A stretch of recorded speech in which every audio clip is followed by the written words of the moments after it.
Welcome, what is up? Thank you for tuning back into the Chaos Lair. I am Chris Chaos here with a little preview, if you will, of UFC 143.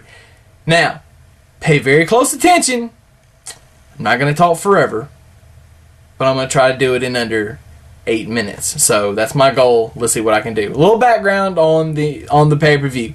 GSP was originally scheduled to defend the welterweight title against Nick Diaz. However, of course, on December 7th, we found out GSP had an ACL injury, and Carlos Condit stepped in his place. Condit's original opponent was set to be Josh Koscheck. Well, Mike Pierce is stepping in there, so it's going to be Koscheck and Pierce, and then Condit and Diaz for the interim title, as we know.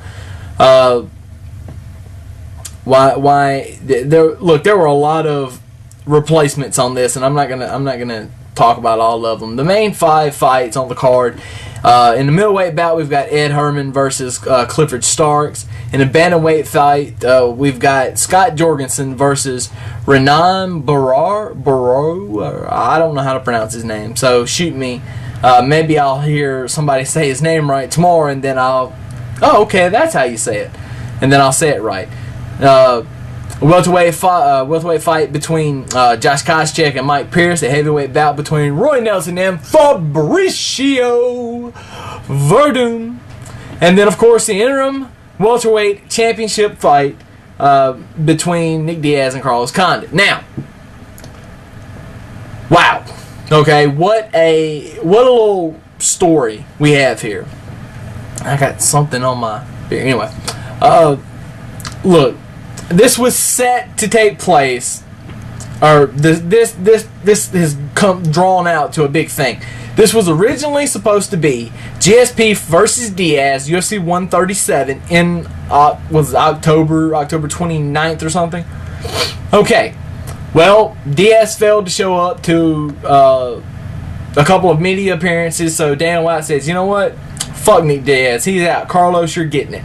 Well, then Carlos goes down with an injury, but after they changed the title fight, they put Diaz versus BJ Penn. Okay, well, everybody's happy. Well, now Carlos is down. They don't want to change the pay-per-view again, so we've got BJ Penn, Nick Diaz, for the main event slot on 137. Diaz continually beats on for a little bit on BJ Penn, and then he calls out GSP after he wins. Well, GSP gets hot. Red, fiery hot. Goes to Dana White and says, look, I don't care. Carlos is hurt. I want to fight Diaz for the title. Dana White says, I've known you since 2004. Or he has known GSP since 2004. Never seen him this red hot, angry, mad, whatever. Okay, so this is what's going to happen. Diaz, GSP for the welterweight title at UFC 143 in Las Vegas in February. It's going to happen. Super Bowl Sunday. Oh, wait! GSP gets injured. So now we move to, well, we're going to have an interim title. We've got to, because GSP tore his ACL. He's going to be out for a year. So, Carlos, are you ready? Yeah. Well, all right, then here we go. You're fine. You're going to get your shot. You and Diaz for the belt. And GSP's got to sit on the sidelines. I'm sure he'll be there.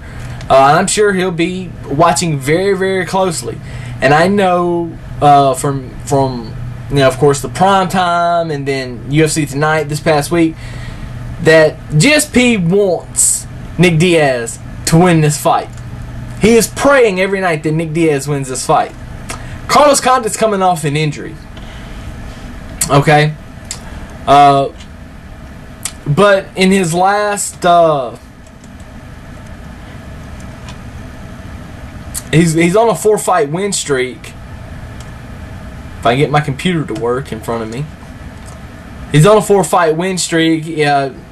His last defeat was Martin Kampmann in 2009 in April. He's beat Ellenberger, Rory McDonald, Dan Hardy, which very, very much could have been the other way had Hardy nailed that left hand before Condit did. It ended up looking like the end of Rocky, where they hit each other at the same time, except for Condit's was just a little quicker and probably a little bit stiffer, and he pretty much knocked him out from that. Sorry, Dan, you're my homeboy and all, but anyway. By the way, I want to see when Dan Hardy's next fight is going to be, because Dan Hardy, since losing to George St-Pierre for the title in 2009, that started a four-fight losing streak. Yeah. Anyway, Dan Hardy's my favorite, so that's why I wanted it. But Nick Diaz is a monster. He's on an 11 or 12 fight win streak. Of course, all of those coming with the Elite XC, and then Strikeforce, going on to be the Strikeforce welterweight champion of the world, and blah blah blah blah blah. Okay, the weigh-ins are tomorrow. I am leaning to one side or another, but I'm not going to tell you which side I'm leaning to for my predictions. What I am going to say is, tune back here to the Chaos Lair tomorrow. I will have my predictions up, I hope, by midnight. I'm not going to do a long, drawn-out predictions. It's probably going to be a 2 or 3 minute predictions video. Bam, bam, bam, bam. Here's the meat of the story. Let's go. Alright. So, for now, this is your preview. This is what I could do in 7 minutes. So, that's all I got. Tune back in tomorrow. Make sure that you comment, subscribe, and always like all of my videos. For now, deuces. Chaos has spoken, and I will speak again tomorrow for UFC 143.